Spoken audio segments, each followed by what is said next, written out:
Hello everyone and welcome back. I wanted to start doing a few tutorial videos here and there, so I figured for the first one, since I've been working with this a lot, we would go over how I color my line art. So yeah, we're gonna hop in Procreate. I have this very quick, simple thing for you guys. I know it's not extravagant, but since it's just a tutorial, I didn't want to go too hard on this. So this is what we got. This is what we're going to be working with. So yeah, let's get into it. Okay, so just going to do a quick disclaimer here that a lot of this video is going to be off script, and I know I'm really awkward when I'm off script, so apologies in advance, just bear with me. So first things first, why even bother coloring your line art? It's completely up to personal preference, really. Honestly, I think that other artists can do their lines in just straight black and it looks amazing, but for my personal art style, I like my lines to be a bit softer, so I like to color them so they don't stand out as much. So the way that I first learned to do this, which is what I've been doing for years up until very recently, it was simply either to put my line layer on alpha lock or to create a clipping mask over my lines, and then I would go in and I would color them just slightly darker than whatever color was underneath them. As you can imagine, this can be pretty tedious, especially if you have lots of colors on your character or lots of areas where the lighting shifts and you have to match it, etc. It's a lot. I like to get my art done as quickly as possible, so I've been looking for ways to optimize my workflow, and I managed to find a way to color my line art that saves me so much time, and that way is to simply put your line layer on overlay. So we'll do that right now. This is the normal and overlay. You can't split it right now, but you will soon, I promise.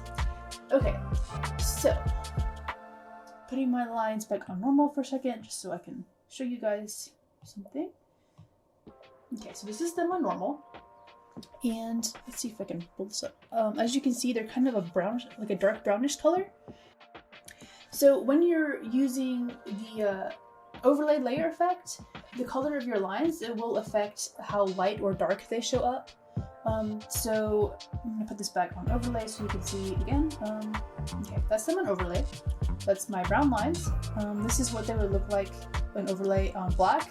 You can see there's not really any difference from what normal black lines would look like. Okay, get rid of that. Okay. And here's what they would look like red. And that's blue. So this is all just to show you that you can get a lot of different effects by changing the color of your lines when they're in overlay. It can definitely change the mood of your piece. Like if you want to have a warm feel, I would definitely go for a reddish or brownish color. If you wanted something colder, of course go with blue or some other cool color. But yes, let's get on to some actual steps here. Alright, so starting back at the beginning, you have your piece, you have your base color in, your lines are done, and step one, put your line layer on overlay. Okay. Alright, your lines are an overlay, and if you're messy with your base color like me, you're going to do that, and you're immediately going to notice that your lines look like crap on overlay.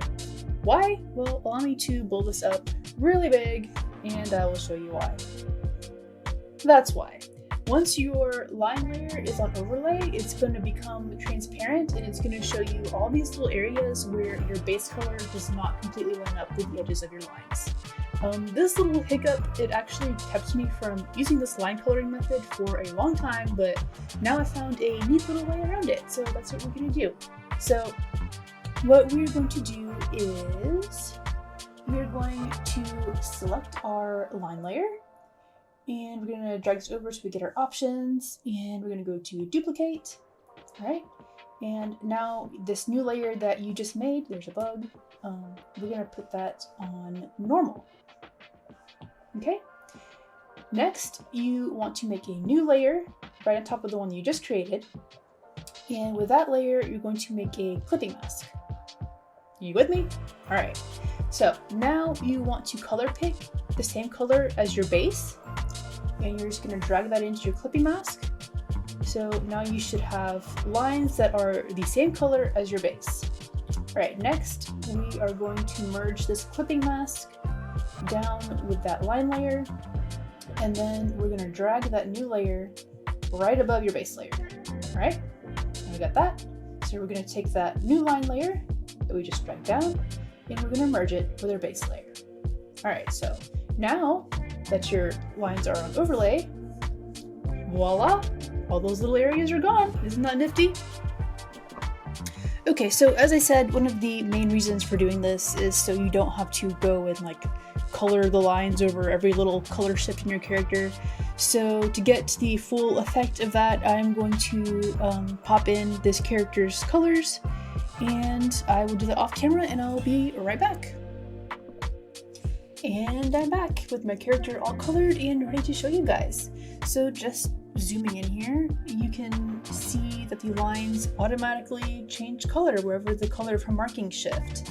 And as I was coloring this, I also thought of something that I just wanted to mention real quick. And that is that the overlay effect does not play nice with pure white. So as you can see, if you have any part of your drawing that is pure white, it's going to make your lines completely invisible when this is on overlay. So what I like to do is, instead of using pure white, is that I'll use kind of an off-white, and you can see that that just takes care of that problem. Personally, I think using an off-white instead of pure white, it just looks more natural anyways. But that's just me. Also, something to keep in mind is that once you throw in your shading and whatnot, it is going to darken up your character a bit, and most likely that's going to help take care of the problem as well. But anyways, I do like how this looks, but I know it could be better. So I am going to go to my line layer, and I'm going to make a clipping mask over that. And I have this lighter brown color selected, so I'm just going to drag that in there. And my lines are far more subtle now. You can just see that. I like the look of that much better. And just so you know, just quickly, if you want to mess with colors, with your clipping mask selected, you can just go in under adjustments and either color balance or hue and saturation brightness. I'm going to use this one just because it's easier. So, as you can see. Okay, so yeah, if I want to change the color of my lines real quick, I can just move this slider around and adjust however, but I like the way that they are like this, so I'm gonna leave them like that, and I am going to go ahead and merge this down because yeah, I like that. So now I guess I'll show you what this would look like with a little bit of shading. So I have this multiply already, so I'm going to drag a color in here, and that's how it changes when you add your shading. So I'll erase a little bit so you can see. Yeah, that's pretty nifty. So you don't have to go in and like individually color all of your little areas that are different colors anymore. You can just use overlay. So yeah. So that is basically all there is to my method for coloring lines in Procreate, but I just wanted to throw in two cool little effects you can add. As you can see, I've tossed in some quick lighting to this piece. So the first thing I wanted to show you is how you can add rim lighting. So say I wanted to add some rim lighting or whatever to these lighter areas where the sun is hitting her back. One method would be to alpha lock my lines, which you can see they already are. And then I could take pure white or just color them whatever light color, and I can just do this. Here we go. So where you will run into a problem with this, I mean, it works for her because she's light colored, but where this will create a problem is if you try to use this method on a really dark character, you're not going to get the same effect for rim lighting because the white will pretty much just disappear. So to avoid that, what I like to do is just go up here and I will duplicate my line layer. And once that's done, I will do a clipping mask and I'll just fill it with a different color. I'm going to use this yellow. I think that will look better. And make sure you have that new layer on normal. Okay, so now I have that as this color. Push that down. And again, you can just alpha lock that. You don't have to use a clipping mask. I just like to do it because it's easy. Okay, so now I'll go under the options for this layer and I am going to hit mask. Alright, so if you've never seen that before, essentially what a mask does is wherever you paint with black, see? Wherever you paint with black, it's gonna make it look like that layer just disappeared, but it's actually still there.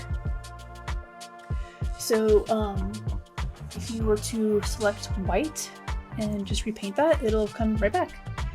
So you can use an eraser just to get the same effect for the rim lighting, but the reason I like to use a mask is that, you know, once you've erased something and you realize later that you made a mistake or whatnot, it can be a bit of a pain to fix. So with a mask, if you realize, hey, maybe I should have kept this bit of lighting here, you can just go in and paint it white again and voila, it's back. So I'm gonna go ahead and just mask out wherever I don't want my lighting to be really quick. I'm not gonna make this like super exact or anything, just an example. All right, here we go. We got rim lighting. All right, so the last effect that I want to show you guys, it's not something that really has to do anything with coloring the lines, but it is something that I've been asked about before, so I just wanted to go ahead and show you how to do it, and that is how to get like a soft, dreamy look to your lines.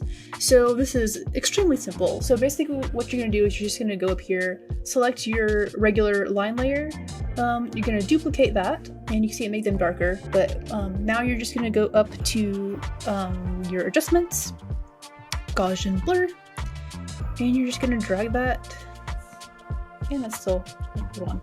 Make sure it's off alpha lock first, okay? And now you're just gonna drag your Gaussian blur until it is just a little bit blurry. And I'm gonna erase some bits where it's too strong, like on the face. Oops.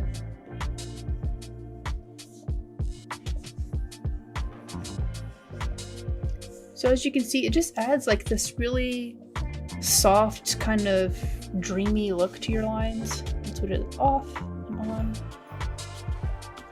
Yeah, it's just a cute little effect to add if you want. Like I said, just makes a nice dreamy look to it. I think it looks nice sometimes. So yeah. So that is all I have for you guys today. I hope you learned something and got something out of this. Hope it was helpful. Well, let me know in the comments if it was helpful, I guess. I don't know. But yeah, until next time, I will see you guys whenever. Bye!